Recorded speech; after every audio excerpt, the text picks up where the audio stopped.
On the morning of Sunday, April 2nd, 2023, Montgomery County Fire and Rescue crews were dispatched to a residence in Silver Spring for the report of a patient in cardiac arrest. Upon arrival to the scene, the crews found the patient's wife performing chest compressions. The wife explained that she was with the patient when he suddenly lost consciousness and called 911 for assistance.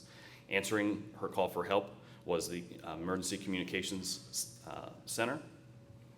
As the ECC crew interviewed the wife, he was able to determine, or interviewed, the call taker was able to determine that the patient was now unresponsive with agonal respirations.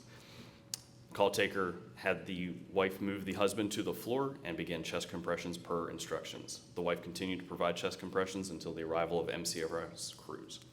The crews quickly assessed the patient, found him to be pulseless and apneic still. The crew initiated high-performance CPR, placed in BLS airway, suctioned the patient's airway as needed, assisted ventilations via bag valve mask, and placed the patient on the cardiac monitor. The patient's initial rhythm was VFib. Master firefighter paramedic Crum defibrillated the patient, while paramedic Gain obtained vascular access via an IO and administered ACLS medications. Paramedic Wigmore intubated the patient and secured the airway.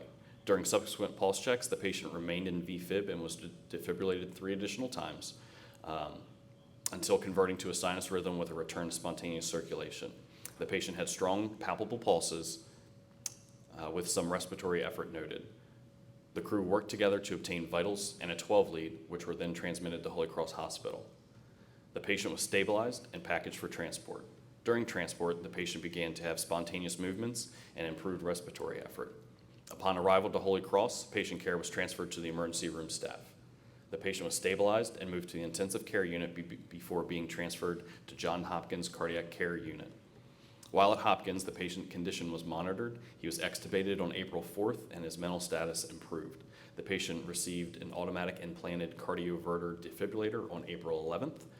Thanks to the quick activation of the 911 system, early bystander CPR via pre-arrival instructions, the knowledge, skills, and teamwork of the crews on scene, and the excellent care of both Holy Cross and Johns Hopkins, the patient was discharged to home, neurologically intact with no deficits on April 12th, 2023.